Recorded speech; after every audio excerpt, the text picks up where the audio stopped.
uma mensagem lá no grupo falando que eu estou aqui para dar aula, né? O pessoal deve estar chegando aí, né? Acessei o zap do grupo lá, mandei a mensagem. Já está gravando, então. Estamos aí no dia 11 de maio, né?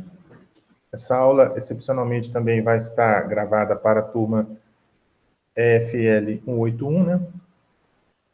Vai estar disponibilizada a partir de amanhã à tarde, né? Para as duas turmas.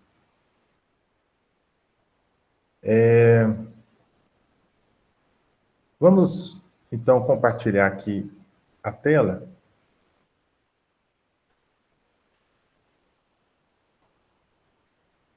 Compartilhar a tela com vocês.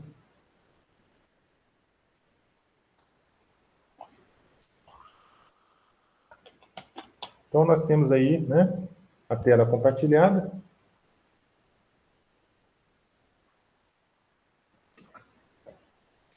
E eu já vou entrando na página da disciplina, né?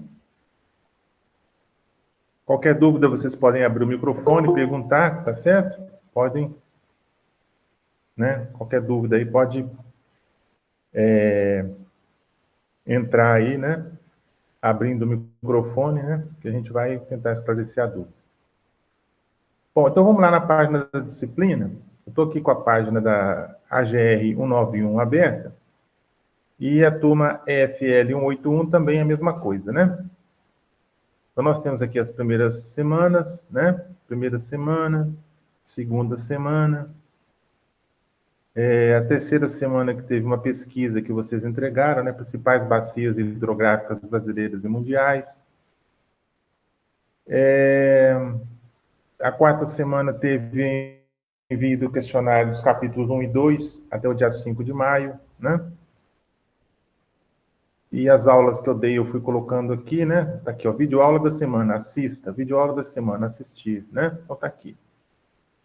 E aqui tem a quinta semana, né? A quinta semana que eu liberei para você aqui agora há pouco. A quinta semana nós temos aqui a continuação da hidrologia, né? Aqueles slides lá. Manejo de bacias hidrográficas, características físicas, nós vamos falar um pouco mais sobre isso, né? A questão da... essa aqui é uma outra apostila, né? Que fala sobre o manejo, né? Das bacias hidrográficas, tá? E nós temos também aqui precipitação média na bacia, bacia hidrográfica, um outro material, exercício de fixação para vocês irem fazendo, né?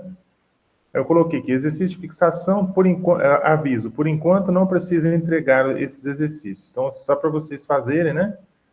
E posteriormente eu vou pedir para entregar, mas agora não, tá?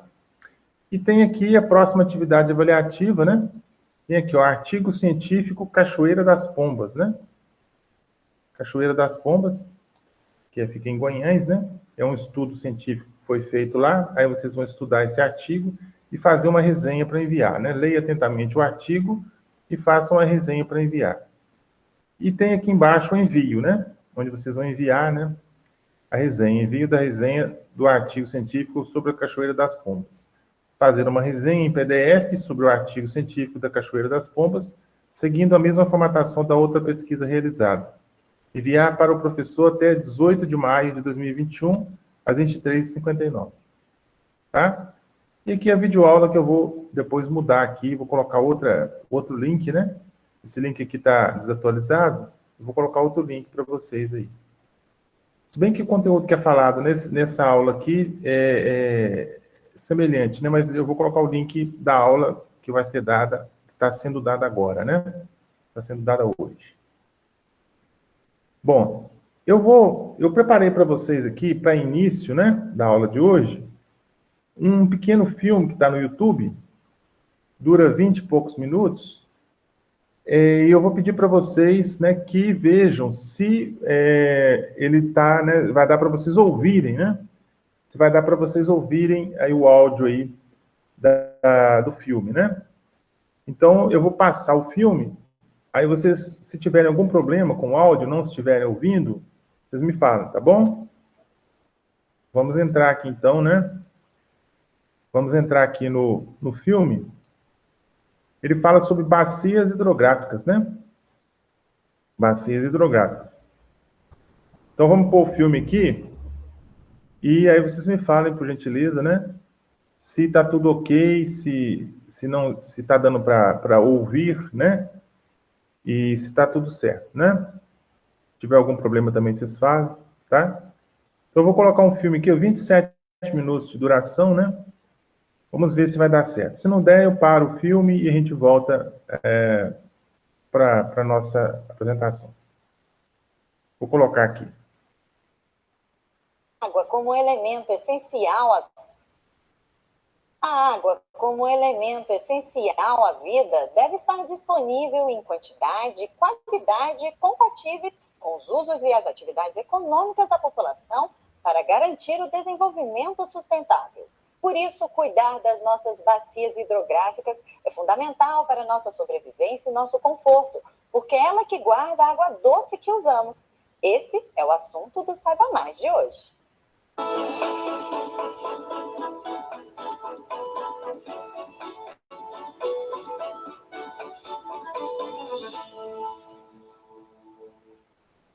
Estamos no estúdio com Renato Ferreira, diretor do Departamento de Recursos Hídricos e de Revitalização de Bacias Hidrográficas da Secretaria Nacional de Segurança Hídrica do Ministério do Desenvolvimento Regional. Obrigada por ter vindo.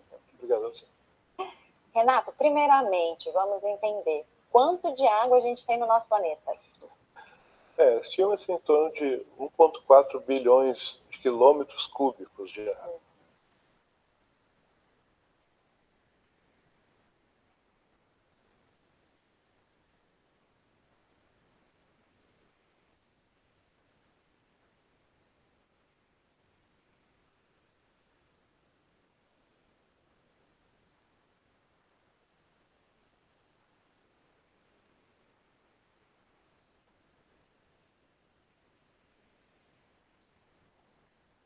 Houve algum problema, gente, com o áudio? Houve um problema com o áudio aqui.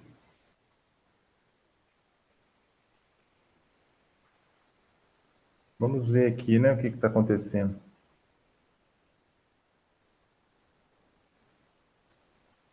Vamos voltar aqui, né?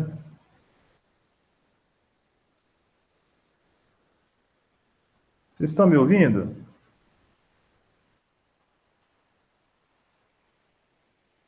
Estamos sim. Tá. Então o problema foi no YouTube aqui, né? Foi um problema no YouTube aqui que... Vamos ver se vamos tentar voltar aqui, né?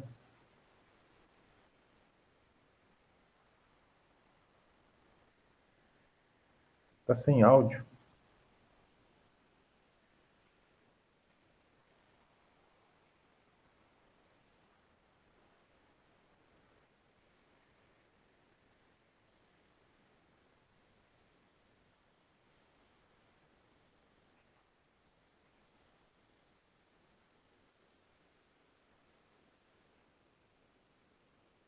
Está ocorrendo algum problema aqui. Professor, você tem que ativar o som. Sabe onde tem esse X em cima de um símbolo aí embaixo? Você tem que ativar para poder sair o som.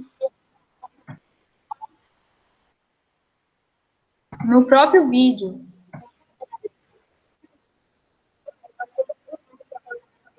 O que X? Esse, Mas aperta.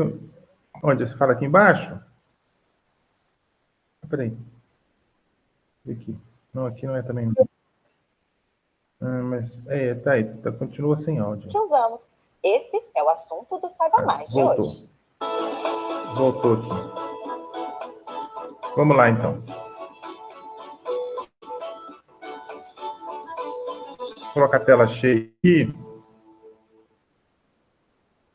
Estamos no estúdio com Renato Ferreira, diretor do Departamento de Recursos Hídricos e de Revitalização de Bacias Hidrográficas da Secretaria Nacional de Segurança Hídrica do Ministério do Desenvolvimento. Primeiramente, vamos entender quanto de água a gente tem no nosso planeta. Estima-se em torno de 1,4 bilhões de quilômetros cúbicos de água. mas sendo que desses, em torno de 97,5% estão nos mares.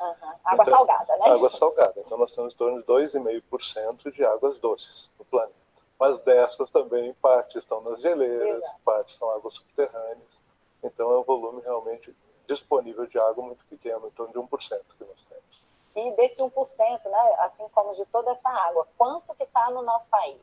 O Brasil é um dos países com maior volume de água, né? Em torno de 12% da água doce do planeta está no Brasil. Enquanto em algumas regiões a gente tem abundância, em outras a gente tem escassez. Por isso, a distribuição de água no Brasil é desproporcional. Vamos ver aqui no mapa como que está essa proporção, né? Aquela região que tem menos gente tem mais água e que tem mais gente tem menos água, né? Exatamente. Fica pra gente. Exatamente. Isso se deu em função da ocupação mesmo do território brasileiro, né? Então nós temos esse desafio grande na região Nordeste, especialmente. Você vê que nós temos em torno de 3% do volume de água. O Sudeste que não fica atrás, porque proporcionalmente também é onde está uma concentração populacional do Brasil. Nós temos o Rio Paraíba do Sul, né, que é um rio, na verdade, frágil para a quantidade de população, mais de 12 milhões de pessoas do Rio de Janeiro dependem do Rio Paraíba do Sul, né? E nós temos todo o nosso desafio das atividades econômicas hoje no Centro-Oeste, né, que detém em torno de 16%, mas é onde nós temos um uso agrícola muito intensivo. Como você colocou aqui, né, o crescimento populacional, bem como atividades econômicas, influenciam nessa desproporção. Mas existem outros fatores também? Exato. Onde nós temos maior número da população e um volume menor de recursos hídricos, aumentam os desafios para a gestão. É como se você tivesse um copo, né? Se você tem um copo cheio, um copo pela metade ou 30% de um copo, e uma família grande e uma família pequena. Então você tem que distribuir de acordo com a população. Por isso que a Lei das Águas, que é de 1997, ela é uma lei muito atual, tem 22 anos, mas ela tem como seu objetivo principal, primeiro, fazer uma gestão da água de forma que se tenha água para a atual e futuras gerações e para os usos múltiplos. E entre os usos múltiplos, o abastecimento humano, o consumo humano é a prioridade. Então, sempre que vai se fazer uma gestão de um rio, das águas superficiais ou subterrâneas, tem que se olhar primeiro os mananciais de abastecimento públicos. Todos nós estamos acostumados a consumir água e a falar de sua importância no nosso dia a dia. Mas já parou para pensar nos diferentes usos que ela pode ter? Confira no vídeo produzido pela ANA, Agência Nacional de Águas. Imagine um produtor que precisa tirar a água de algum rio para irrigar sua plantação. Todo o uso de recursos hídricos feito acima do ponto do rio onde esse irrigante faz sua captação, ou seja, em direção à nascente, é chamado de uso amontante. E os que estão abaixo desse produtor, em direção à foz, são chamados usos a jusante. Ao longo do rio, agricultores a jusante e a montante de determinado trecho precisam captar água para a irrigação, assim como os pecuaristas para a criação de animais e as cidades para o abastecimento público, entre outros usos chamados consultivos, quando a água é retirada para ser consumida. Mas existem também os usos não consultivos, a água utilizada para navegação, para pesca, para mover turbinas de hidrelétricas e gerar energia ou para lazer e turismo, permanece no curso do rio, pois não é consumida. Bem explicativo, né? Exato, muito bom, muito bom. Ele cita ali nascente e foz, não é todo mundo que entende. Explica pra gente. Nascente é onde nasce o rio, né, como bem disse. E então nós temos que, ao fazer a gestão daquela bacia hidrográfica, então se identifica a extensão do rio da nascente à sua foz, onde ele nasce e onde ele deságua, ou em outro rio ou no mar. Então essa é a dinâmica de uma bacia hidrográfica. Mas nessa gestão também, além das águas superficiais, nós temos esse olhar das águas subterrâneas. Os aquíferos, né? Exatamente, porque você só tem uma nascente perene, um rio perene, se você tiver um aquífero saturado, um aquífero cheio de água. Então, sempre tem que se olhar essa área da recarga. Muitas vezes, pode estar a 1 quilômetro 20 quilômetros daquele ponto da nascente. Então, sempre tem que ter esse olhar de proteção das áreas de recarga para que se continue permeando a água para o subsolo, porque a nossa grande cisterna é o subsolo. E no modelo urbano que nós temos e rural, nós estamos impermeabilizando o solo urbano e compactando o solo rural. Então, chove e a água cada vez infiltra menos. Então, essas são medidas que nós temos cada vez mais trabalhar na ideia das cidades sensíveis à água, ou seja, que se permita que a água infiltre mais no solo nas cidades, e também técnicas agrícolas que cada vez mais permitam a recarga dos aquíferos. Como você colocou aqui, é um desafio realmente cuidar de toda essa água e principalmente cuidar dessa permeabilidade, né, do solo, que a gente, querendo ou não, está tampando, está pavimentando. Exatamente. O uso de uns, né, pode interferir na disponibilidade de outros, né, de água para outros. Então, quem é que gerencia esse uso de água? Quais são os órgãos responsáveis, né, por cuidar das nossas águas? Isso. O Brasil é uma referência na gestão de recursos hídricos em relação a outros países. Por isso, essa lei de 97, ela é a Lei da Política Nacional de Recursos Hídricos. E ela define essa gestão, que ela deve ser descentralizada e participativa. Ainda a nossa Constituição define a dupla dominialidade das águas, onde todo rio que tem nascente e foz dentro do Estado é um rio estadual. E toda a água subterrânea é de domínio estadual. Então, por exemplo, o Rio São Francisco, a Agência Nacional de Águas, que é a agência implementadora da política, dos instrumentos de outorga, cobrança dos recursos hídricos, ela dá outorga na calha do São Francisco. Mas nós temos 34 subbacias do rio, em Minas, em Pernambuco, que desagam na calha principal. E quem dá outorga são os estados. Então, dentro do gerenciamento, o Sistema Nacional de Gerenciamento de Recursos Hídricos, que está previsto na Constituição, nós temos como instância máxima o Conselho Nacional de Recursos Hídricos. Em cada estado tem um Conselho Estadual de Recursos Hídricos. Temos os comitês de bacia do Rio do Domínio da União, por exemplo, do São Francisco, do Paraíba do Sul, que são rios que perpassam mais do estado, também são rios de domínio da União. E os comitês estaduais. Então, o sistema ele é de colegiados. E nesses colegiados participam o Poder Público Federal, o Poder Público Estadual, a sociedade civil e os usuários. Então, geralmente nos comitês também tem assento para os irrigantes, assento para a indústria, assento para os pescadores, de forma que todos os usuários dos recursos hídricos também participem para contribuir com o processo da gestão de recursos hídricos. A água é um bem público e um recurso natural limitado, por isso ela precisa ser protegida e bem gerenciada. A Lei das Águas está aí para garantir isso. Vamos entender o que é essa lei em mais um vídeo da Ana. A água é essencial para a nossa saúde, economia e qualidade de vida. É uma de nossas maiores riquezas e necessidades. Por isso, foi criada a Lei das Águas do Brasil, para garantir o direito de todos os brasileiros ao acesso à água. E ela se baseia em 6 princípios fundamentais. Primeiro, a água é um bem de domínio público. Segundo, é um recurso natural limitado, dotado de valor econômico. Terceiro, em situações de escassez, o uso prioritário dos recursos hídricos é o consumo humano e a dessedentação de animais. Quarto, a gestão dos recursos hídricos deve sempre proporcionar o uso múltiplo das águas. Quinto, a bacia hidrográfica é a unidade territorial para a implementação da Política Nacional de Recursos Hídricos e para a atuação do Sistema Nacional de Gerenciamento de Recursos Hídricos. E sexto, a gestão dos recursos hídricos deve ser descentralizada e contar com a participação do poder público, dos usuários e das comunidades. Excelente, né? O vídeo, ele comentou sobre as bacias hidrográficas. O que é uma bacia? A bacia, vamos dizer assim, é o vale do rio, de um rio. Né? Então, desde o topo dos morros, né, das regiões mais altas, toda aquela área de drenagem. Quando chove naquele vale, que é desde a pequena bacia, do pequeno córrego, e a água vai somando para bacias maiores até formar a região hidrográfica. Por isso que o Brasil tem 12 regiões hidrográficas. Então, como falei antes, o exemplo do Rio São Francisco, que é muito conhecido, é exatamente isso. Ela compõe uma das 12 regiões hidrográficas. Isso foi uma decisão do Conselho Nacional de Recursos Hídricos.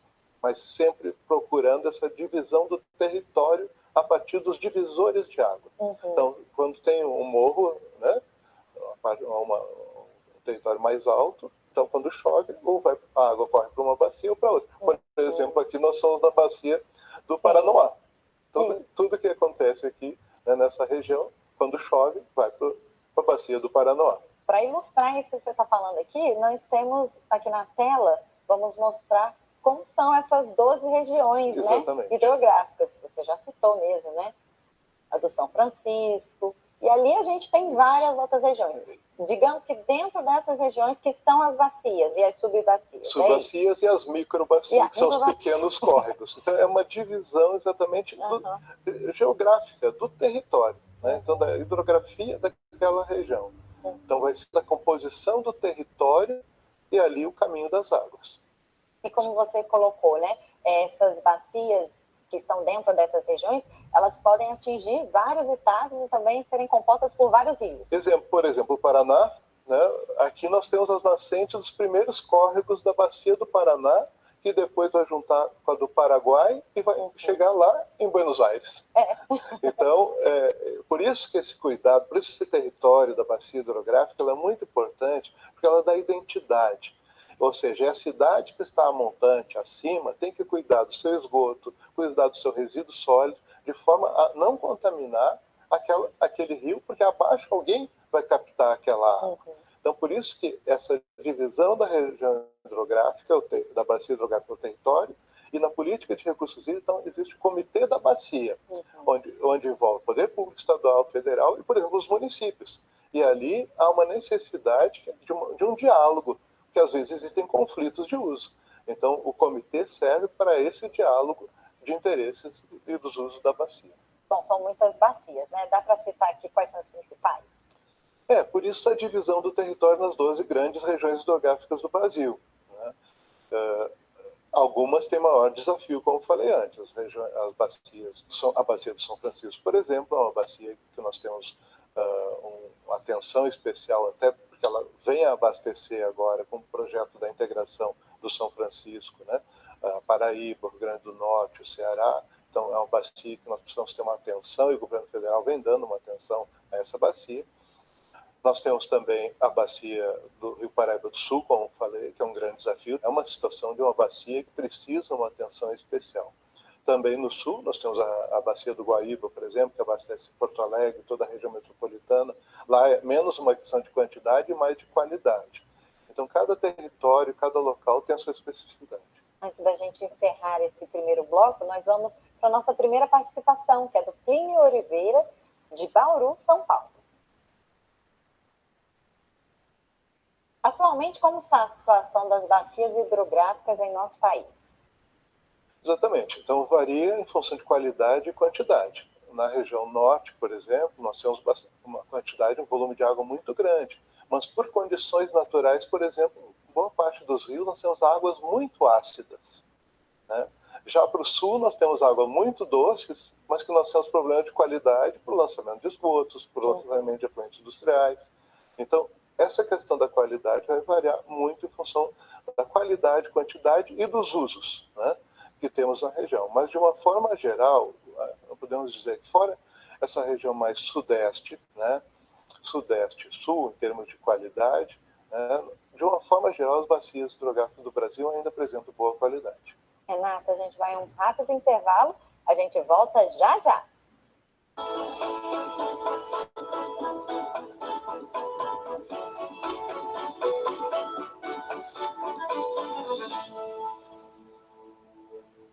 O IBAMAG está de volta e a nossa conversa de hoje é sobre as bacias hidrográficas do Brasil. Quem esclarece o assunto para a gente é Renata Ferreira, diretor do Departamento de Recursos Hídricos e de Revitalização de Bacias Hidrográficas. E a gente abre o segundo bloco com mais um vídeo produzido pela ANA, a Agência Nacional de Águas. Uma bacia hidrográfica é uma região que compreende diversos cursos d'água que convergem para um rio principal, cujas águas são despejadas por uma única foz. Parte da água da chuva que cai nessa região escoa para os leitos dos rios, outra parcela volta para a atmosfera por evaporação, e outra ainda é armazenada no subsolo, para formar os aquíferos, que são grandes reservatórios subterrâneos. O ser humano está presente nesse cenário com todas as suas atividades, utilizando a água de diversas maneiras e despejando resíduos em vários pontos dessa bacia. Assim, muito mais que um sistema natural de águas, uma bacia hidrográfica é um grande sistema social, econômico e ambiental, e as soluções para o melhor aproveitamento e para a preservação desse grande bem comum têm que ser encontradas de forma coletiva e participativa. Os comitês de bacias hidrográficas. Os comitês de bacias hidrográficas são locais de discussão e decisão que reúnem representantes dos usuários da água, da sociedade civil organizada e do governo. Eles devem discutir e negociar democraticamente e com transparência os diferentes interesses sobre os usos da água na bacia. Uma das principais decisões a ser tomada pelo comitê é a elaboração do Plano de Recursos Hídricos da bacia. Um plano para os usos da água, que reúne as informações estratégicas para a gestão das águas em cada bacia hidrográfica, para manter a qualidade e quantidade desse precioso recurso para as futuras gerações. Os comitês de bacias hidrográficas têm um poder real de decisão e cumprem um papel fundamental na elaboração das políticas para a gestão de recursos hídricos. Então, são esses comitês, que você até falou no primeiro bloco, né? São responsáveis por gerenciar as bacias? Exatamente. Então, partindo do Conselho Nacional de Recursos Hídricos, os Conselhos Estaduais de Recursos Hídricos, os comitês dos rios de domínio da União e dos comitês de domínio dos estados. Então, são colegiados. A gestão é participativa e descentralizada. E a função principal do comitê, além de organizar os usuários e quem mora naquele vale, né, em função da vocação natural e ambiental, às vezes aquele vale tem uma natureza mais de atividade agrícola, atividade industrial, atividade urbana. Então, no comitê, todos sentam na mesma mesa, né, nessa mesma mesa, faz essa reunião, né? Reunião para discutir esses usos. E a função, como foi dito ali, do plano da bacia, ele parte desse diagnóstico das condições de oferta, historicamente da precipitação, da chuva naquela bacia, da capacidade de absorção desse solo, como é que é a geologia, a hidrogeologia, e a partir daí faz o balanço hídrico. Qual é o balanço hídrico assim, histórico naquele rio? Então, qual o volume de água se tem naquele rio? E aí, a partir daí, se faz um prognóstico, quer dizer, para próximos 10 anos, 20 anos, e faz uma previsão do aumento da população, das atividades agrícolas. E a partir daí se montam os cenários. É um cenário, se determinado uso evolui muito, a necessidade, talvez, de equalizar os usos agrícolas para a indústria ou para a energia, ou mesmo para abastecimento público. Então, a função do plano é dar o suporte técnico para a tomada de decisão do comitê. E a partir daí vai definindo valores, o cadastro dos usuários. Então tem que fazer o cadastro, medir as águas, daí vem a outorga da água, que é a Agência Nacional de Águas, ou no caso dos estados, é quem concede a outorga, e a partir daí a cobrança dos recursos hídricos, define quanto vale cada metro cúbico. E a partir daí, esses recursos auferidos dessa cobrança servem para implementar as ações previstas no plano, que pode ser a proteção de nascente, ou o tratamento de esgoto de determinada cidade que não tenha recursos. Então, envolve recursos para essa gestão. Você está falando aqui, né, desses planos realmente diretores, né, de como gerenciar essas bacias. Agora, existem fenômenos naturais que interferem na sobrevivência dos nossos rios. Quais seriam eles? Exatamente. Nós estamos num momento profundo de eventos climáticos extremos. E no momento que, porque o planeta, existe uma proteção do planeta. Então, historicamente, o Sol incide sobre o planeta e retorna para a atmosfera. Mas com os efeitos dos gases de efeito estufa, é como se essa parede de vidro fosse aumentando. Então, cada vez mais o raio incide e menos volta para a atmosfera. Então, está havendo um processo que aumenta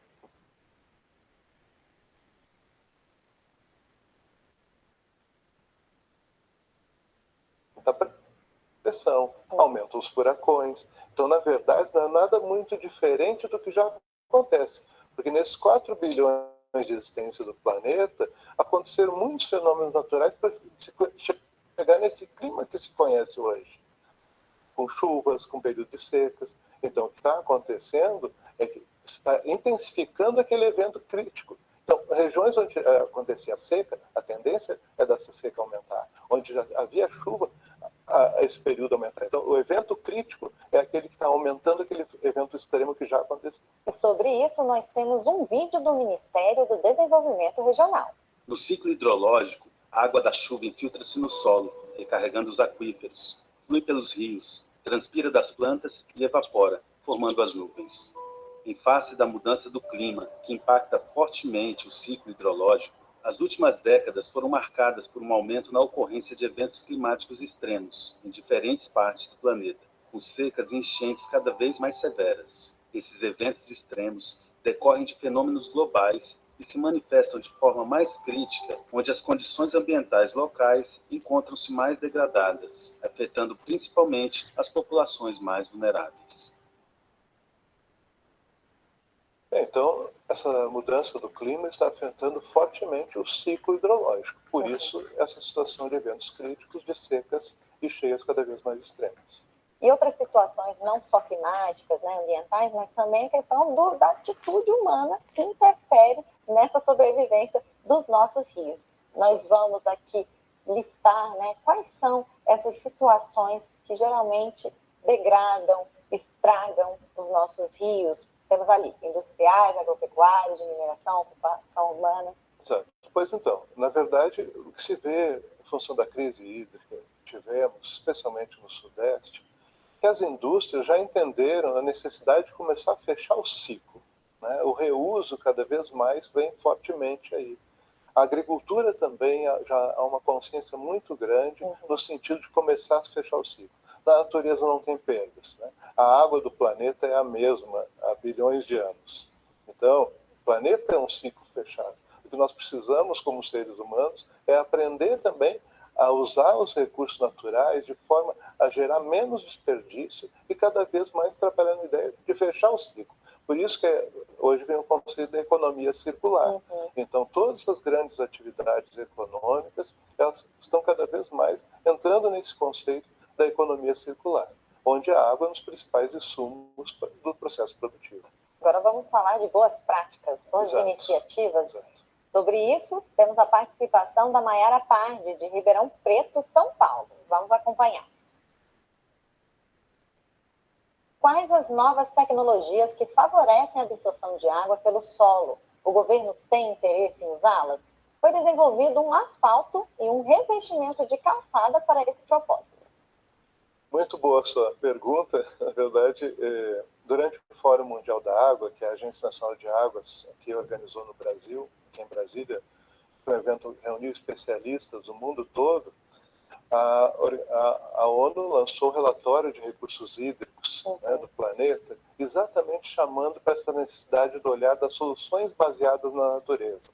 Ou seja, de olhar o ciclo hidrológico e identificar essas áreas de recarga, a necessidade do cuidado com o solo, que é a grande esponja que absorve a água do planeta, porque nós precisamos, vamos dizer assim, esconder a água do sol. Um grande reservatório exposto, o processo de evaporação é enorme, a água não fica parada ali, ela entra no ciclo. Então, uma das medidas interessantes, e a Agência Nacional de Águas, que é parceira, né, vinculada ao Ministério do Desenvolvimento Regional na implementação da política, e que já vem implementando o produtor de água. É um projeto muito interessante no sentido da proteção das áreas de recarga, das nascentes, das matas ciliares, com resultados muito interessantes, no sentido de que nascentes que já estavam já com baixíssima vazão voltaram a ter uma boa vazão a partir desse cuidado. Então, o cuidado das propriedades, então, é uma questão do modelo de desenvolvimento e das técnicas adequadas de conservação de água e solo. Então, é um ciclo que nós temos que recuperar, que era antes natural, que pela intervenção humana se modificou, que com a natureza nós temos que aprender e voltar a algumas técnicas que a natureza já fazia sem maiores investimentos. Renata, a conversa está ótima, mas a gente vai ter que encerrar o programa. Muito obrigada pela participação.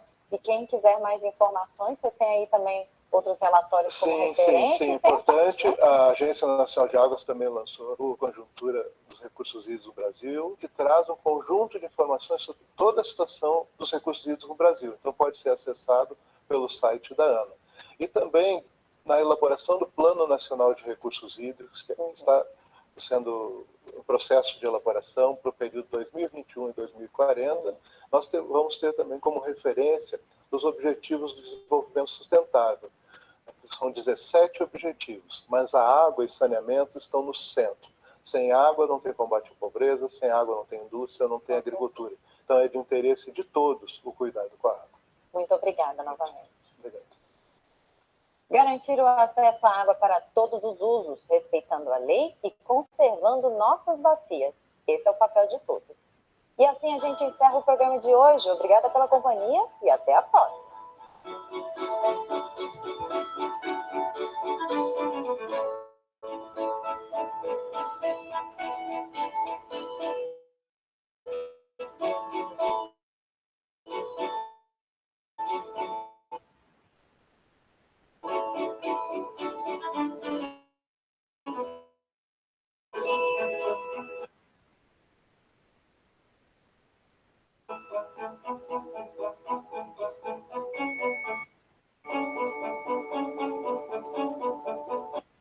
Bom, então, gente, esse filmezinho aí, né, do que eu passei para vocês, é um filmezinho que dá ele dá uma ideia, assim, bem razoável, né, sobre a questão das bacias hidrográficas. Ele fala principalmente sobre a questão da gestão das águas, fala dos problemas, né, que nós temos aí, estamos enfrentando, a questão do esgoto, a questão da urbanização, né. E ele citou lá a Lei das Águas, a Lei 9433 de 1997. Essa lei é muito interessante que vocês tenham, sabe? Eu posso até disponibilizar para vocês na página da disciplina essa lei, mas, de qualquer forma, quem quiser já pode depois até pesquisar na internet aí, né? Se eu colocar lá no Google, põe lá a Lei das Águas, né? Lei das Águas, que vocês vão conseguir baixar o texto da lei, né? Essa lei aí, muito importante essa lei, porque ela trata aí de vários aspectos, né? Dentre eles, a questão da gestão dos recursos hídricos que nós temos hoje, né? Falando nisso, né, agora 2 horas, exatamente nesse momento, está começando uma reunião lá em Valadares, e eles me convidaram para poder participar da reunião, porque eu faço parte do Comitê de Bacia Hidrográfica do Rio Suaçuí, quer dizer. Então, eu não vou poder participar porque eu estou dando aula, né? Então, assim, sempre tem essas reuniões, né? Normalmente elas são presenciais, né, em Valadares, para discutir problemas da bacia do Rio Suaçuí e discutir algum tipo de uso que algum usuário queira, né, na bacia. Às vezes alguém quer, por exemplo, vai ter um processo de irrigação na bacia. Tem que discutir no comitê, né? Tudo isso é discutido, todos os usos, né? Todos os problemas são discutidos lá.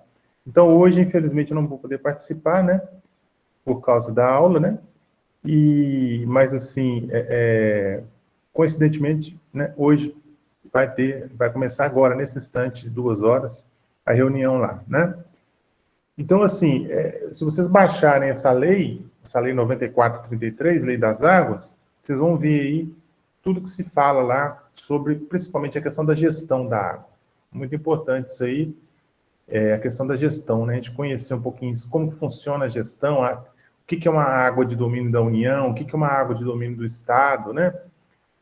Como que é a questão da outorga, né? A cobrança pelo uso da água, tudo isso é falado na lei lá. Então, depois vocês podem até, ou vocês mesmos baixam a lei, ou então eu deixo na página da disciplina essa lei aí, né? Espero que tenha dado para vocês ouvirem, né? Porque o meu computador é limitado, ele tem o áudio baixo. Espero que tenha dado para vocês ouvirem, né? Aí o que foi falado, né? No filme. Bom, então, gente, nós vamos seguir aqui. A hora que for 2h30, eu vou dar um intervalinho, né? Intervalinho nosso padrão aí, né? para a gente tomar um café, tomar uma água, tomar alguma coisa, e aí a gente dá um intervalinho de uns 10, 15 minutos, volta, né? E aí a gente fecha depois, né? Bom, então voltando lá para a página da disciplina, alguma dúvida, gente? Vocês assistiram o filme aí, né? Tem alguma dúvida, tem alguma pergunta sobre o filme, alguma coisa que vocês queiram pontuar aí, falar, né? Perguntar, comentar. Fica à disposição aí. Tem alguém que tem alguma coisa para dizer?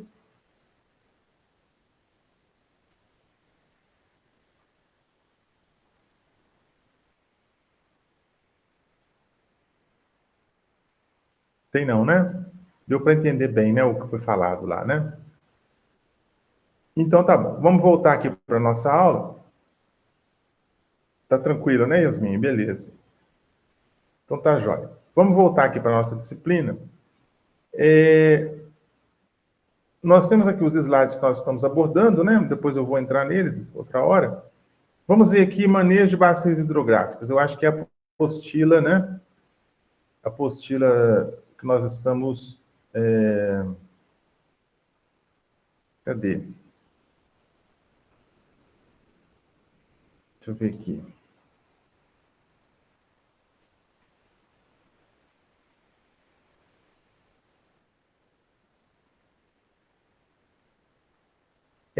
Aqui é um material, né? É um material lá de Piracicaba, né? Lá da Exalc, né? Da Exalc de Piracicaba, que fala da análise física da bacia hidrográfica. Nós já falamos algumas coisas sobre a parte de caracterização física, né, da bacia hidrográfica. Nós falamos algumas coisas. Nós falamos sobre densidade de drenagem, falamos sobre ordem dos cursos d'água, falamos sobre fator de forma, né, coeficiente de compacidade, nós falamos algumas coisas, né. Então, vamos ver o que mais que ele tem aqui, né. Então, o que ele fala aqui no início? Só para a gente, então, falar algo que já foi dito no filme, inclusive, né? Uma bacia hidrográfica compreende toda a água de captação natural da água da chuva. Deixa eu voltar aqui. Uma bacia hidrográfica compreende toda a área de captação natural da água da chuva, que proporciona escoamento superficial para o canal principal e seus tributários. Não é isso? Então, nós temos uma área que vai coletar a água da chuva, né? Nós temos o divisor de águas, que é uma linha que é um contorno, vamos dizer assim, dos pontos mais altos da área, da região. E essa água vai cair ali, né? E vai escoar, vai ser drenada, né? Vai ser escoada pela rede de drenagem da bacia, vai lançar essa água nos tributários, né? Ou seja, nos afluentes, e dos afluentes essa água vai para o curso d'água principal, do curso d'água principal essa água vai desaguar em outro rio ou então no mar, né? É o que nós temos aí. O limite superior de uma bacia é o divisor de águas, como eu falei, que é o divisor topográfico, é o divisor que a gente enxerga, né? E a delimitação inferior é a saída da bacia, confluência, né? A questão do exutório da bacia, é a questão da foz do curso d'água, a foz do rio. É a seção chamada seção principal, ou seção de controle, né? Da bacia hidrográfica. Bom, o que mais que vale a pena a gente comentar aqui do texto, né? Vamos ver aqui.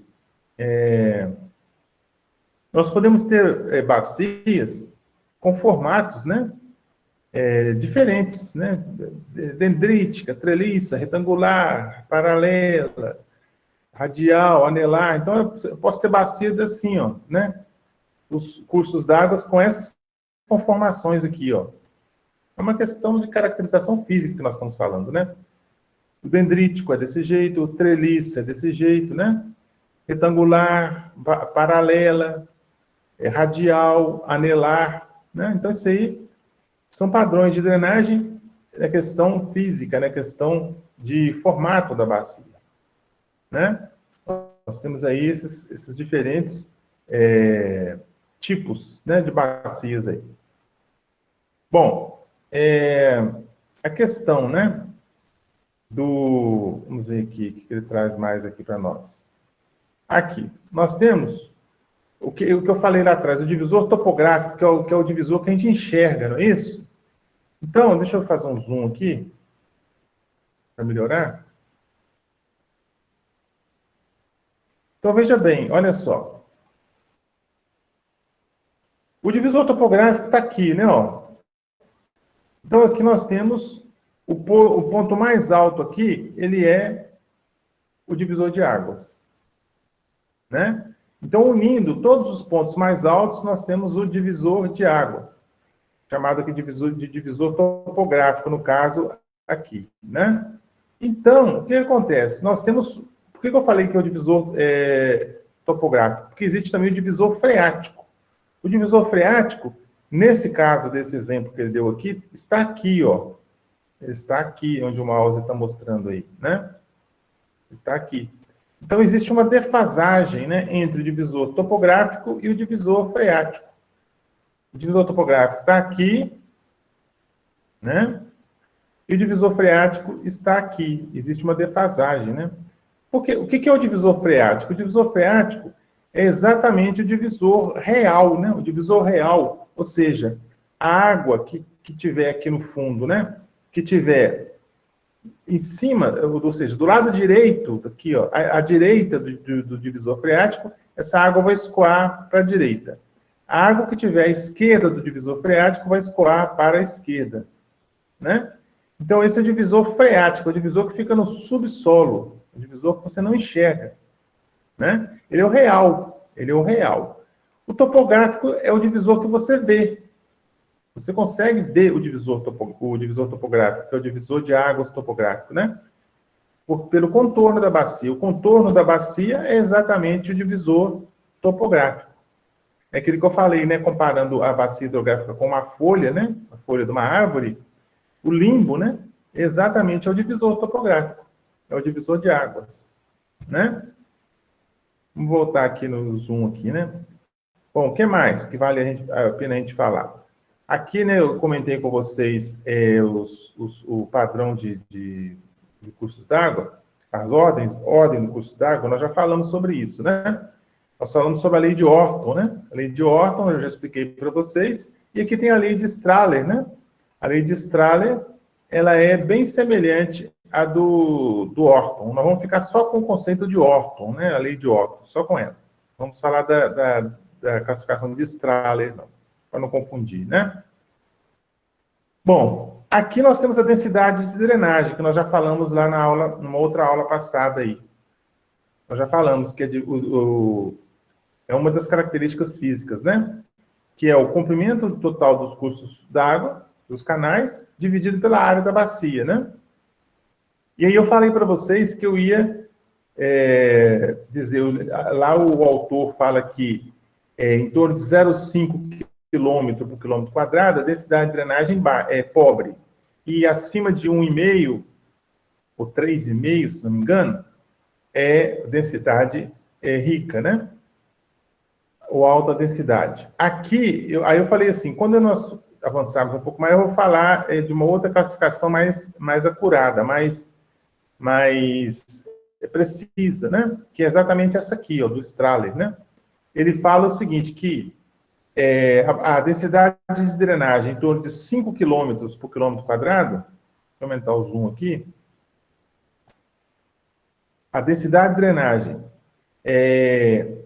em torno de 5 km por quilômetro quadrado é uma densidade considerada baixa, tá?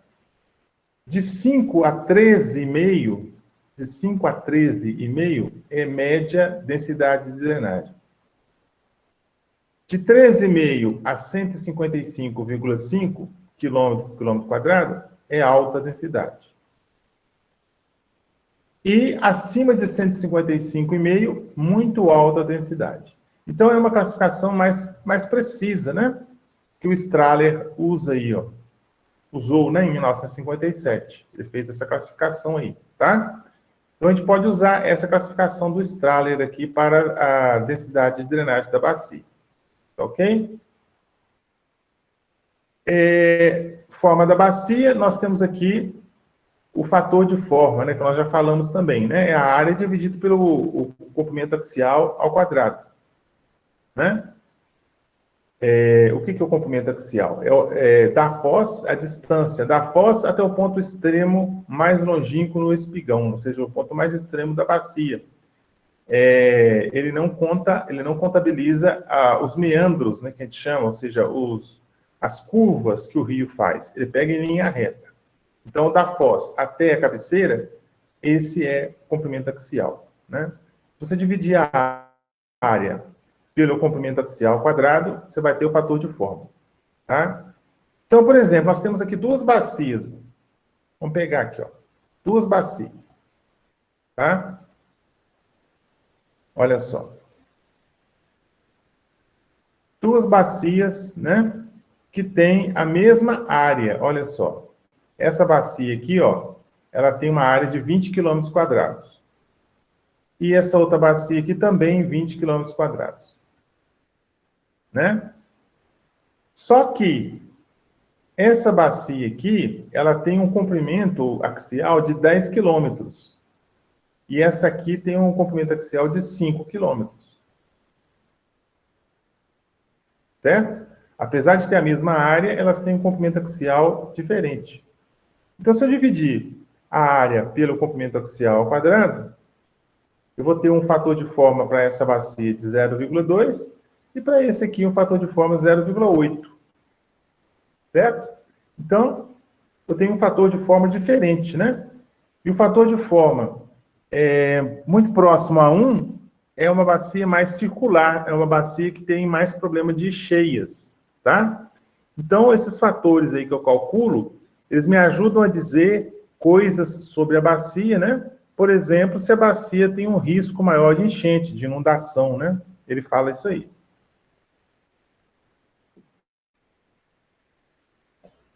Quando vocês lerem lá o artigo da Cachoeira das Pombas, vocês vão ver exatamente a questão desses coeficientes aí, né? Fator de forma, densidade de drenagem, tudo isso aí vai ser falado lá no artigo que vocês vão ler, e aí vocês vão entender a importância dessa caracterização aí, tá? Bom, aí tem aqui o chamado também o índice de circularidade, né? Índice de circularidade, que é essa fórmula aqui, né? Ó. Essa fórmula aqui. Olha só. O índice de circularidade é essa fórmula aqui. IC é igual a 12,57 vezes a área dividido pelo perímetro ao quadrado. Né? Então, o índice de circularidade ele é sempre menor que 1, né? Quanto mais próximo de 1, mais próxima da forma circular será a bacia hidrográfica. Tá? Aqui também o índice de circularidade mais próximo de 1 indica a bacia mais próxima da circularidade, uma bacia mais circular, né? Com problema de cheias. Declividade da bacia, né? Declividade é como a gente faz o cálculo normal das declividades aí.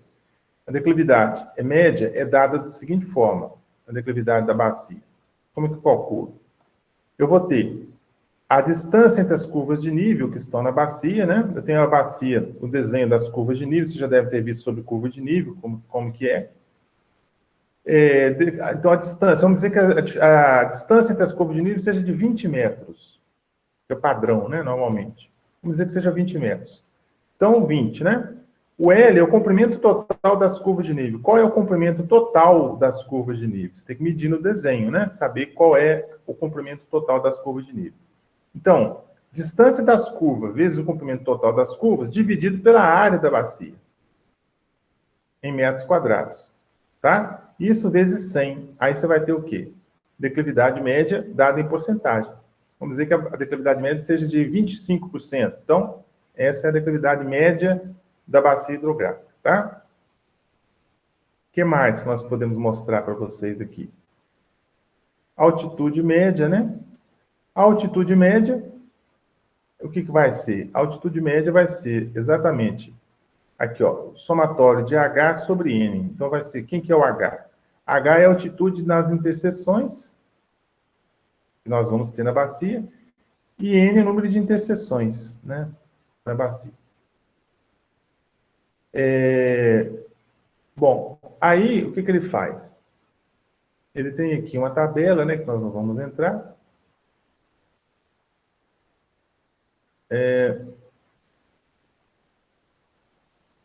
A curva psométrica, ela tá ruinzinha aqui. Eu vou deixar para explicar a curva psométrica. Um outro material que eu tenho, que ela está mais legível. Aqui está bem ruinzinha de ver, né? Está bem material escaneado, então não ficou bom não, né? O que mais que nós podemos frisar para vocês aqui?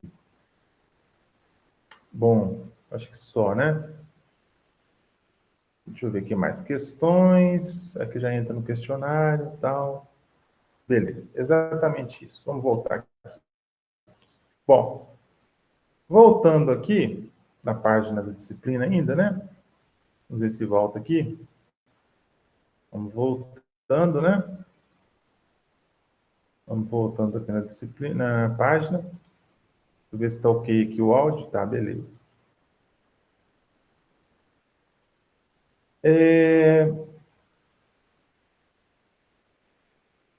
Precipitação média na bacia hidrográfica e características fisiográficas. Vamos ver aqui o que ele traz, né? Vamos ver se é a apostila que eu estou pensando aqui. Não, não é não. O material aqui é um outro material, né?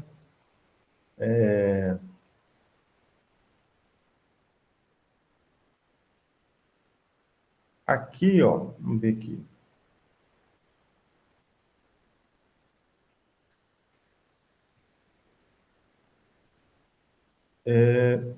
Aqui eu já falei do divisor topográfico, divisor freático, né? Delimitação das bacias, tal. Delimitação. Né? Aqui tem a rede de drenagem, né? A rede de drenagem da bacia. Características físicas. Então, área da bacia. Forma. Né? Nós já falamos sobre isso. Fator de forma, coeficiente de compacidade. Né? Esse material, por que eu coloquei esses materiais para vocês na página? Porque um complementa o outro, um ajuda o outro, né? Um material ajuda o outro. Então, aí eu coloquei para vocês todos eles, né? Aí, ó. Aqui está a curva psométrica nesse material, olha só. Então, a curva psométrica, o que acontece? O que é a curva psométrica? A curva psométrica, ela mostra para você as cotas da bacia e o percentual o percentual da bacia que está dentro daquela cota, né? Então, por exemplo, nós temos aqui, ó, 100% da bacia está numa cota acima de 680. Né?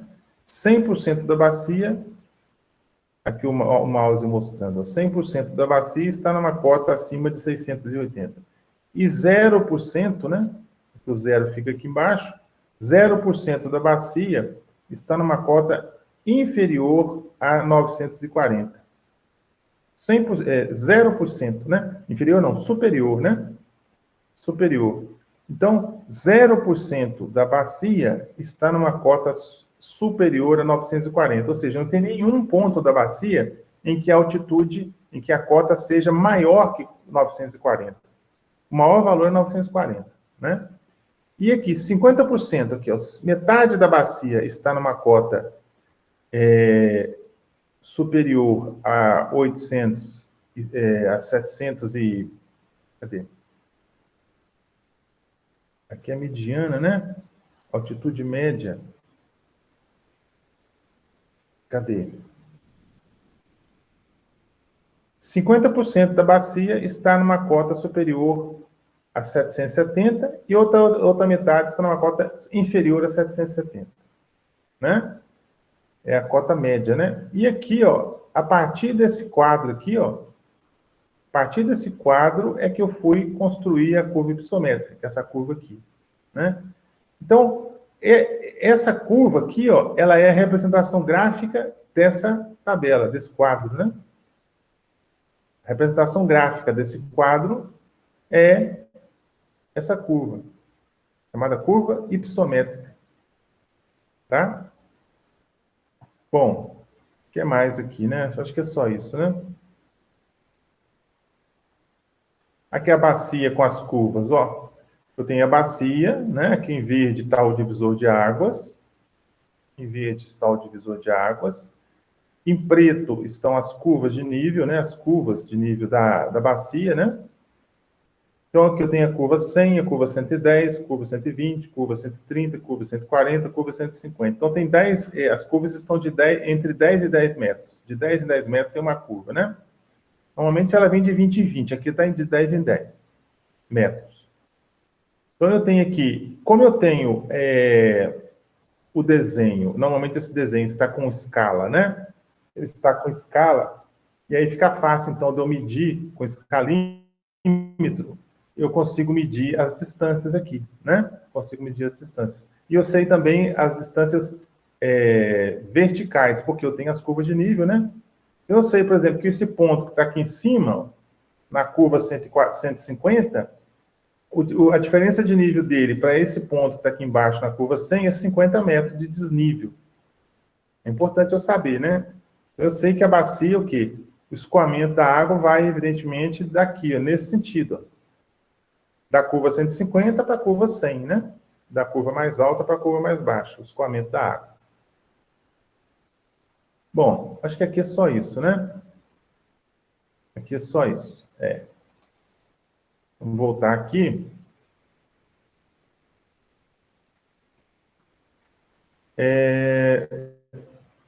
Aqui, bacia hidrográfica.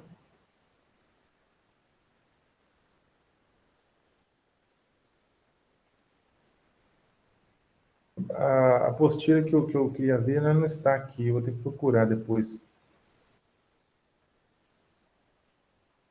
Aqui, ele praticamente repete muita coisa do que nós já falamos, né? Nós já falamos aí. Então, vamos ver aqui. Acho que não vale a pena falar mais disso aqui, não, porque nós já comentamos praticamente tudo, né? Praticamente tudo aqui já foi falado.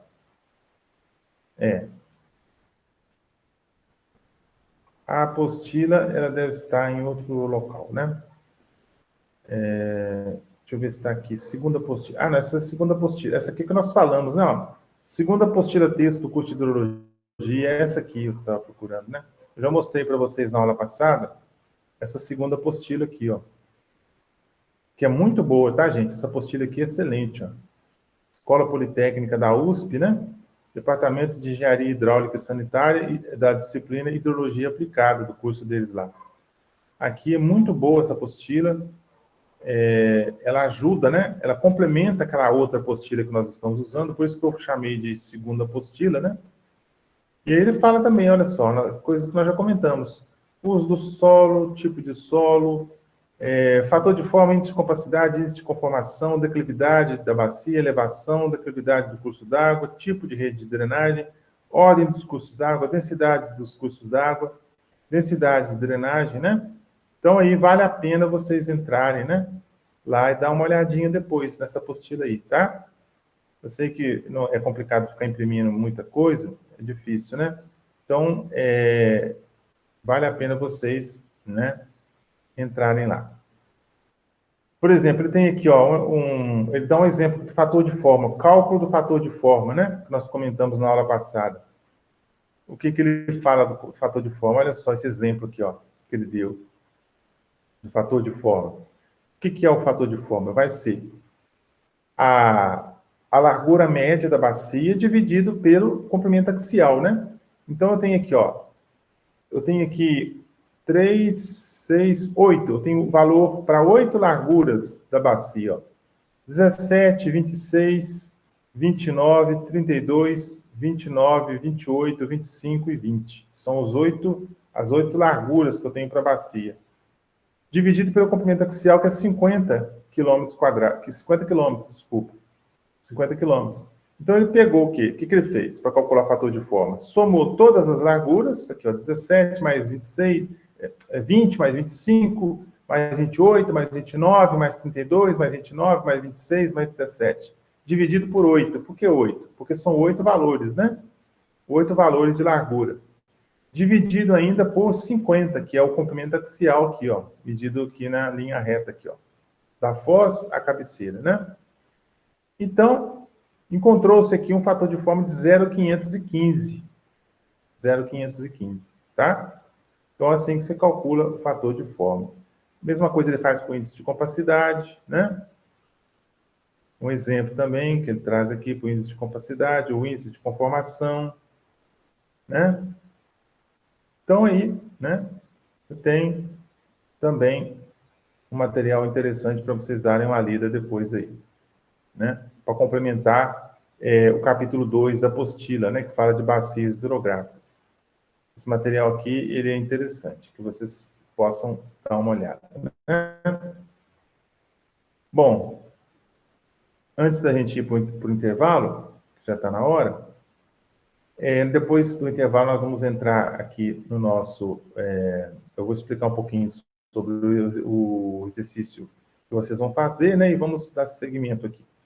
Então, o que acontece? Nós vamos dar um intervalinho agora, são 14h28, né? 2h30 praticamente. Vou dar um intervalinho de 10 minutos, 10, 15 minutos, para tomar um café, né? Tomar um chá, fazer um chá rapidinho ali. Ou então, café fica mais complicado, né? Mais demorado. Um chá ali, e aí a gente volta, tá? Eu vou ver se... Eu acho que não tem jeito de pausar a gravação, né? Acho que não tem jeito, não. Deixa eu ver aqui. Deixa eu ver se tem jeito de pausar a gravação. Não, só tem jeito de interromper a gravação, né? Eu não quero interromper, né? Eu não quero interromper a gravação, não. Eu quero só dar uma pausa, mas não tem jeito, não, pelo que eu estou vendo aqui, ó. Não tem jeito, não. Então, eu vou deixar gravando assim mesmo, né? E aí, a gente dá um intervalinho, né? Nós temos 6 alunos online, né? A Yasmin, a Paula, a Gislene, a Thalita, a Bruna e mais alguma pessoa que eu não estou vendo aqui, porque são 6, né? Nós vamos dar um intervalinho de 10, 15 minutos e voltamos na sequência, tá ok? Então, vamos dar um intervalinho aí para a gente tomar uma água ali, tomar alguma coisa. E aí a gente volta daqui a uns minutinhos, tá bom? Vamos deixar gravando aí. Vamos lá.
E aí, gente, estamos de volta. Temos aí 15 minutos de intervalo. Voltando aqui, então, né? Continuando a gravação da aula, continuando com a aula. Agradecendo a todos vocês que continuam online aí, né? Bom, gente, o que eu fiz aqui para vocês? Aqui, né, exercícios de fixação, né? Exercícios de fixação. Então, tem alguns exercícios aqui para vocês poderem fazer, tá? Não precisa entregar por enquanto. São exercícios aí de múltipla escolha. E aí eu coloquei para vocês, né? Aqui, evidentemente, que essa data aqui não corresponde à real, né? Essa data aqui de 31 de agosto a 4 de setembro, isso aqui foi do ano passado que eu dei, né? Então, eu coloquei para vocês aqui o mesmo questionário, tá? Algumas perguntas aqui, ó. Vocês vão fazer, né? Vão responder essas questões aí. Questões de múltipla escolha aí, ó. Questão 1, questão 2, né? 3, 4, 5, 6, 7, 8, 9, 10. Aí vem depois aqui, eu mudei a numeração aqui, né? Vem aqui, questão 1 sobre hidrografia, questão 1, questão 2, questão 3, questão 4, questão 5, né? 6, né? Então tá aí. Aí vocês vão dar uma lida nessas questões e vão responder, ficando para vocês por enquanto. Por enquanto não precisa entregar não, tá? Não precisa entregar essas questões, vocês vão ficar com elas aí. Tá certo? Tá na página da disciplina aqui, ó. É só entrar aqui, ó. Quer ver? Vamos voltar aqui. Só vir aqui, ó. Tá aqui, ó. Exercícios de fixação. Tá aqui. Tá? Olha lá, ó. Por enquanto não precisa entregar esses exercícios. Tá certo? Então, exercício de fixação. Artigo científico Cachoeira das Pombas. Eu coloquei o artigo aqui para vocês, ó. Então, vamos clicar aqui, vai abrir o artigo. Vai abrir o artigo, tá aqui, ó. Morfometria da bacia hidrográfica da Cachoeira das Pombas, Guanhães, Minas Gerais. Tá? É um trabalho que foi feito por...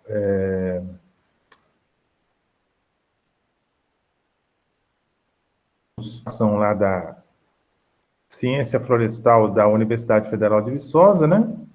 E também Departamento de Engenharia Florestal da UFV. E também a Cenibra, né? O pessoal da Cenibra participou desse estudo aí. É o Fernando, né? Fernando Palha Leite. Não sei se ele ainda está na Cenibra, né? Mas ele fez esse trabalho aqui, eles fizeram esse trabalho, que foi publicado em 2006, né? Na revista Árvore, né? De Viçosa. Tá? Então, vocês vão estudar esse artigo, né? Vocês vão estudar esse artigo. Ele fala aqui sobre a questão de bacia hidrográfica, ele faz uma introdução interessante aqui, vem com materiais e métodos, caracterização da área, morfometria da bacia e subbacias hidrográficas. Aí ele fala sobre... entra com resultados de discussão, né? Aí vem com esse quadro interessante aqui, o quadro 3.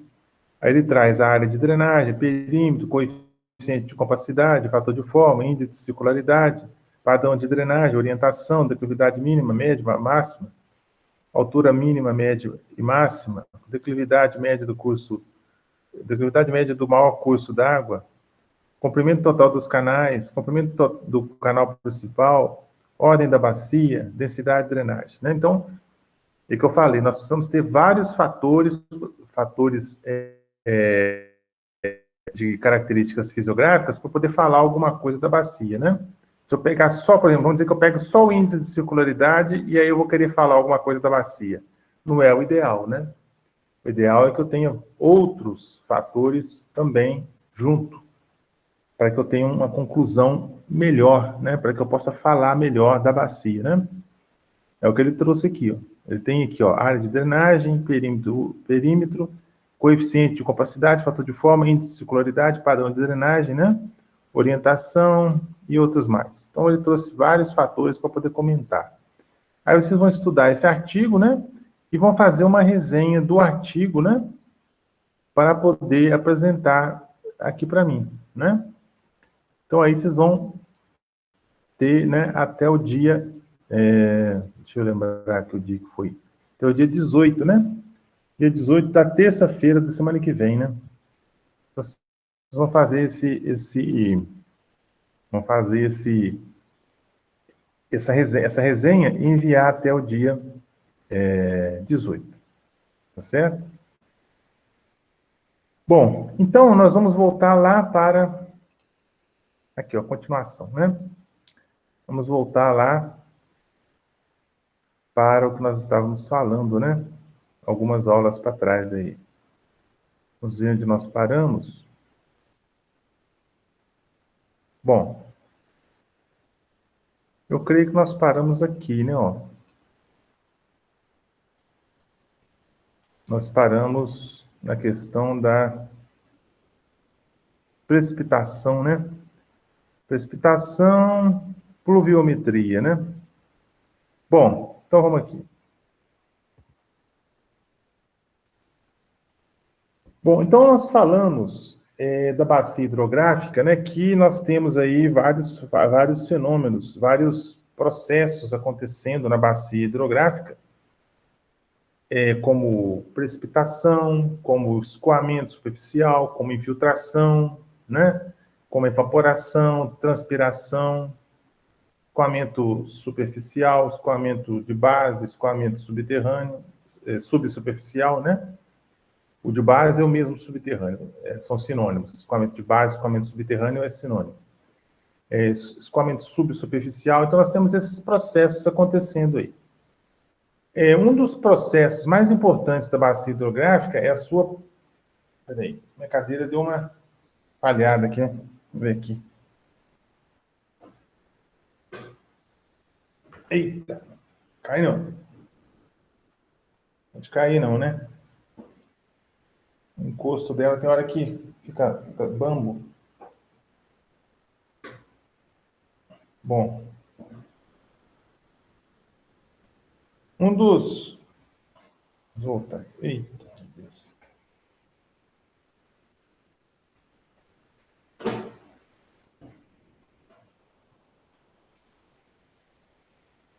Agora deu.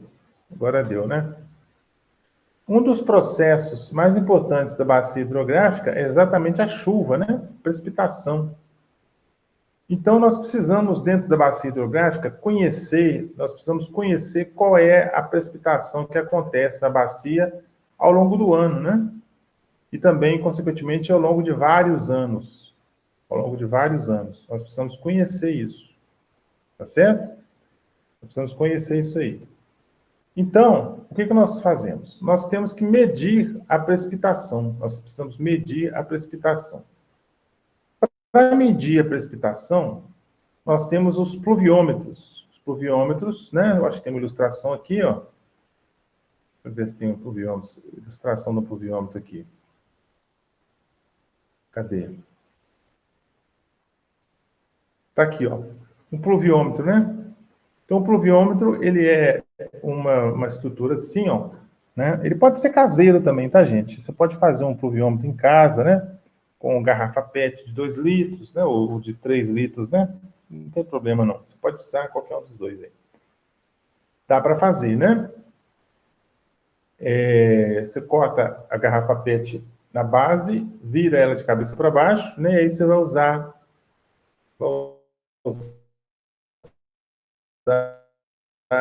pluviômetro, né? E aí o pluviômetro precisa ser instalado, padrão mundial, você instalar o pluviômetro a 1,5 metro de altura, né? A boca do pluviômetro fica a 1,5 metro do chão. E no caso, normalmente o pessoal compra o pluviômetro, pluviômetro é comprado, né? É um equipamento barato, né? Eficiente, né? Para o que se propõe. Então, é interessante ter o pluviômetro. Esse pluviômetro padrão aí, é esse que vocês estão vendo aí na foto, né? É o padrão mundial aí, é um pluviômetro com esse formato aí, tá? Instalado a 1,5 m do chão. Vou voltar aqui agora. Então, o autor fala assim, ó, a medição da quantidade da água que cai em uma região é dita pluviometria. Processo, né? A medição é pluviometria. Sendo os diversos tipos de precipitação, de um modo geral, medidos indiscriminadamente através do seu equivalente em água, pela chamada altura pluviométrica. Diz que caíram X milímetros de chuva. Então, nós falamos, né? Quando falamos em chuva, nós falamos qual é o total precipitado. Então, por exemplo, precipitado foi de 30 milímetros. Então, esse é o total precipitado. É o total, é a lâmina precipitada. Mas a lâmina precipitada, como eu disse em outra aula, a lâmina precipitada sozinha, ela não diz muita coisa para você, não, tá? Você precisa ter a lâmina precipitada e precisa conhecer qual tempo é que aquela lâmina precipitou. Quanto tempo demorou para aquela lâmina precipitar? Aí sim você vai ter uma informação mais interessante, né? Então, aí ele vem falando exatamente disso, ó. Grandezas que caracterizam uma precipitação. A altura pluviométrica, né?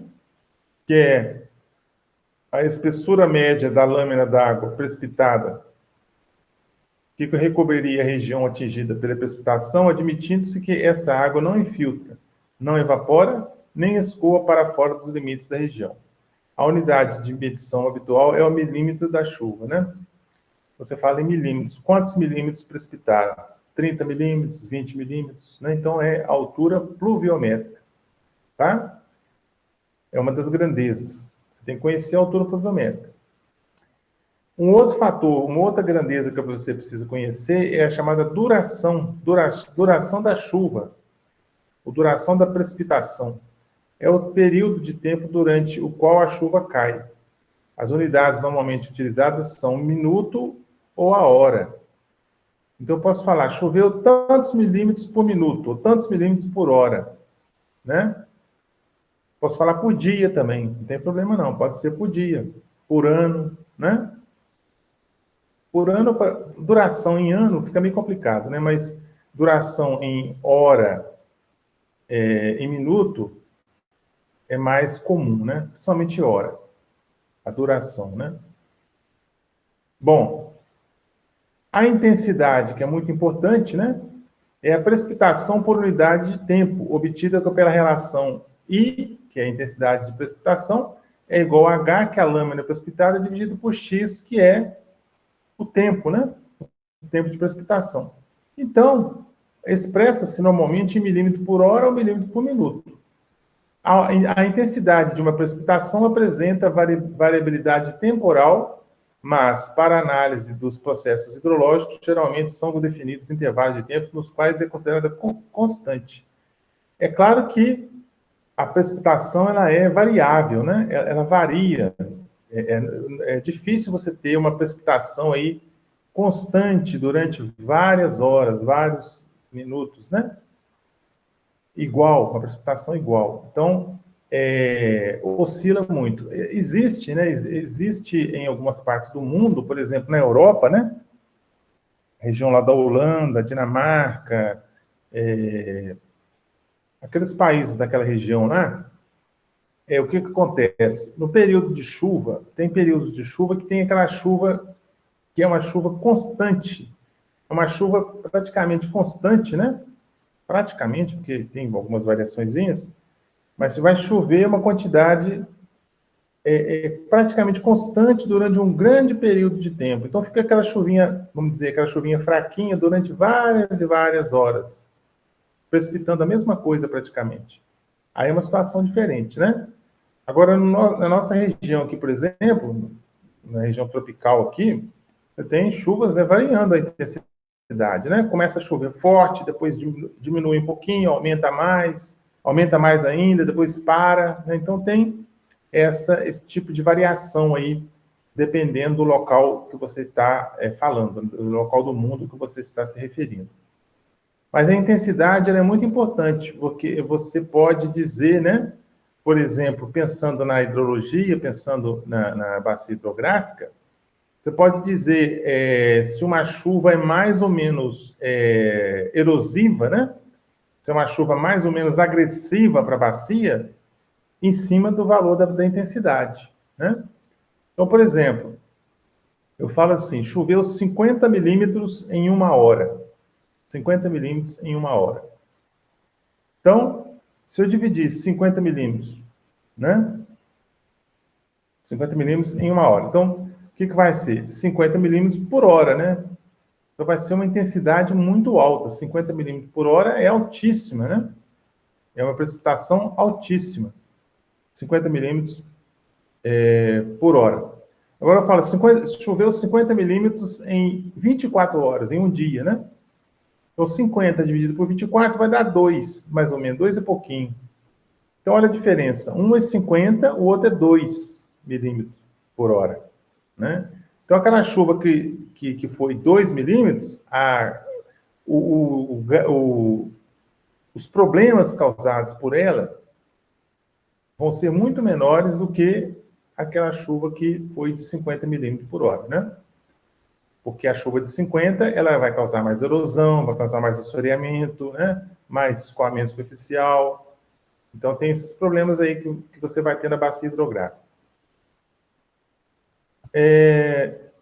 O tempo de recorrência, né?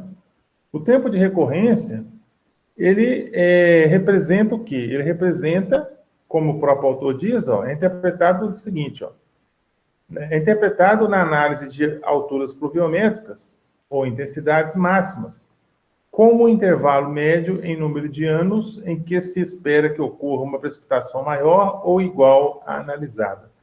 Então, por exemplo, existem situações que você tem lá, por exemplo, o período, né, o período de recorrência, o tempo de recorrência, é de 10 anos. Ou seja, o que significa isso? Significa que eu espero que demore 10 anos para que ocorra uma chuva igual ou maior àquela que eu tive num determinado momento. Então, se o tempo de recorrência dele é 10 anos, demoraria, estatisticamente, né, 10 anos para que ocorresse uma mesma chuva igual àquela ou maior, né, novamente. É importantíssimo esse tempo de recorrência, porque ele é muito usado, por exemplo, em obras hidráulicas, né? Em barragens, né? Por exemplo, uma barragem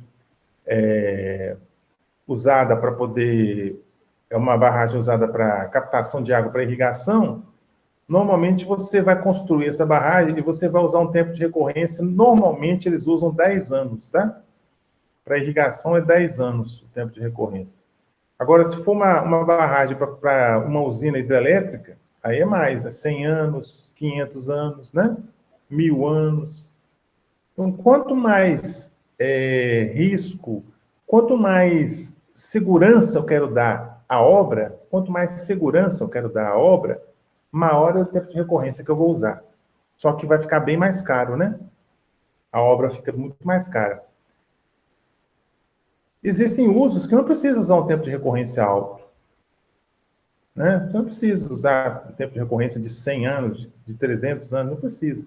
Você pode usar uns 10 anos, 15 anos, né? Depende da obra, depende do porte da obra, qual é o uso que você vai ter. Então, esse tempo de recorrência, ele é visto dessa forma aí, tá? Então, são as grandezas que caracterizam a chuva, né?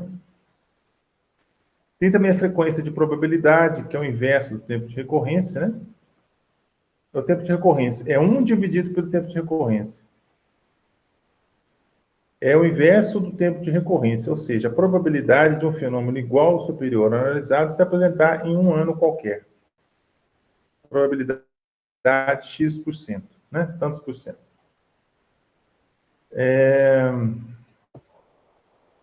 Regime pluviométrico, né?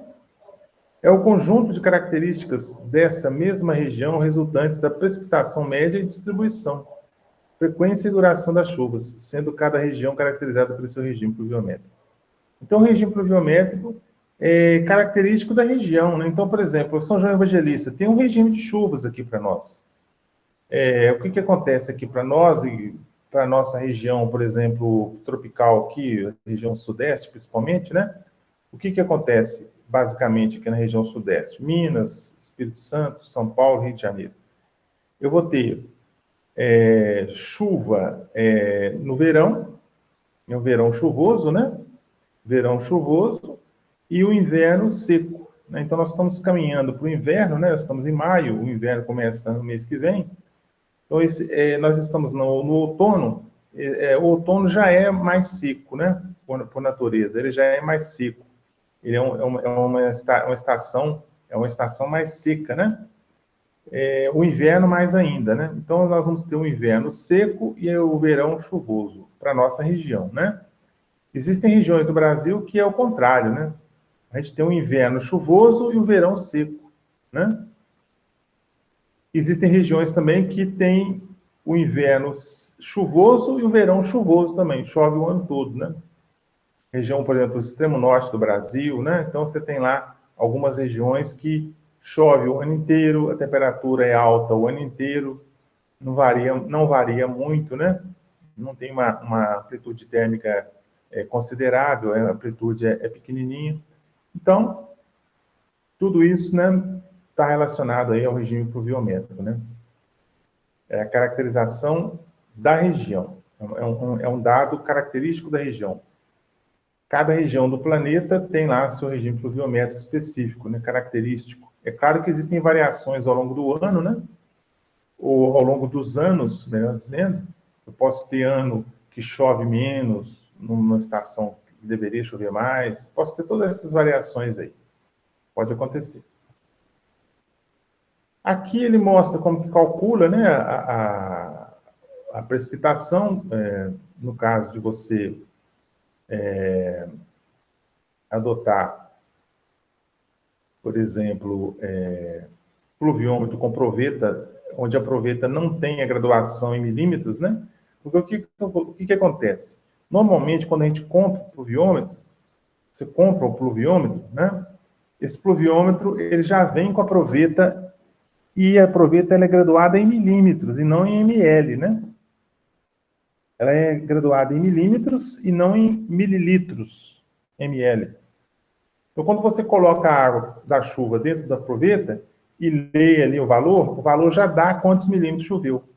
Já é o valor em milímetros e não em ml, né? Vamos confundir milímetros com mililitros, né? Milímetros é a lâmina de precipitação e mililitros é o volume, né? Temos também o pluviógrafo, né? O pluviógrafo, ele é um equipamento, vamos dizer, uma evolução do pluviômetro, né? Ele vai te dar, né, quanto que choveu e em que hora que choveu. Então, você tem os pluviógrafos mais antigos, né? Eles têm um sistema de registro numa folha, numa fita de papel, como se fosse aqueles equipamentos que fazem eletrocardiograma, eletroencefalograma, que fica oscilando uma agulha, né? Uma agulha fica oscilando em cima do papel, assim, riscando o papel, né?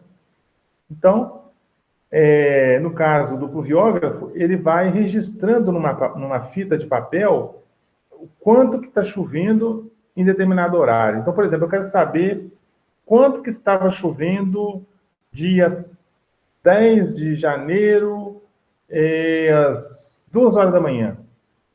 Se eu tiver um pluviógrafo, eu vou saber, né? O pluviômetro não me dá isso, né? Ele não me dá que hora que choveu, ele me dá só a quantidade que choveu em 24 horas.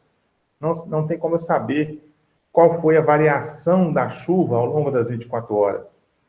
Quanto estava chovendo à meia-noite, 1 hora da manhã, 2 horas, 3 horas. O pluviógrafo dá isso, né? Ele dá esses valores. O pluviômetro não dá, ele vai dar só lá no final, às 24 horas, quanto choveu, né? Então, se você puder ter, né, O pluviógrafo, ele é melhor, porque ele vai dar quanto que choveu, em que momento, e o total também ele dá, né? O que o pluviômetro dá, ele dá também. O total precipitado. Então, ele registra, né? Ele registra quanto que choveu graficamente, né? Existem, como que fala? Evoluções, né? Existe uma evolução do pluviógrafo, que é o pluviógrafo digital, assim, ele registra num HD os valores, né? Ele vai registrando no HD os valores. Depois é só você fazer o download, que vai ter os dados todos lá. O tempo, a hora, né? E quanto está chovendo. Então, né, o objetivo do pluviógrafo ele pode ser necessário devido à falta de observador e dificuldade de acesso e ou para conhecer a distribuição da precipitação dentro do dia, né? Então, é o que eu falei, né? Eu vou conhecer a distribuição ao longo do dia. Se eu não tiver, por exemplo, uma pessoa para poder ficar indo lá toda hora observar quanto está chovendo, eu posso ter um pluviógrafo que vai registrar para mim. Sensores, né? Tem sensores, registradores e a transmissão. Eu posso ter transmissão, inclusive, via internet. Os dados são coletados já imediatamente enviados para uma central que vai pegar esses valores aí. Uma central que esteja longe, né, de onde está sendo registrado a chuva. Uso de aparelhos, dos aparelhos. Pluviômetros são mais baratos e menor custo de operação. Pluviógrafos, quando é desejada variabilidade temporal no dia, né? Foi o que nós falamos. Autonomia e automatização dos aparelhos. Também hoje é muito comum ter isso, né? Uma automatização, né? Uma automatização do sistema todinho, né?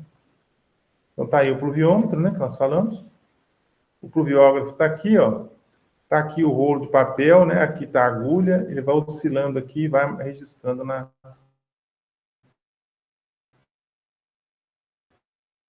O papel vai andando, né? E vai registrando no papel o quanto que está chovendo. Aí você vai ter que processar os dados, né? Os dados pluviométricos, para fazer a detecção de erros grosseiros que possam ter acontecido, preenchimento de falhas, né? Verificação da homogeneidade dos dados também. Ver se os dados estão homogêneos, né? Bom, aí nós temos, né, um outro assunto que nós vamos deixar, né, para amanhã, né? Amanhã não, próxima aula. Nós vamos falar da precipitação média, né? Média aritmética, método de Thyssen, método das isoetas, tá certo? Nós vamos falar sobre isso aí. Então, vamos parar por aqui, né? Faltam alguns minutos ainda, mas eu já vou parar por aqui. Agradecendo a todos e a todas que participaram da aula, né? Tivemos aí 4 pessoas online, e essa aula vai estar disponível para as 2 turmas, né?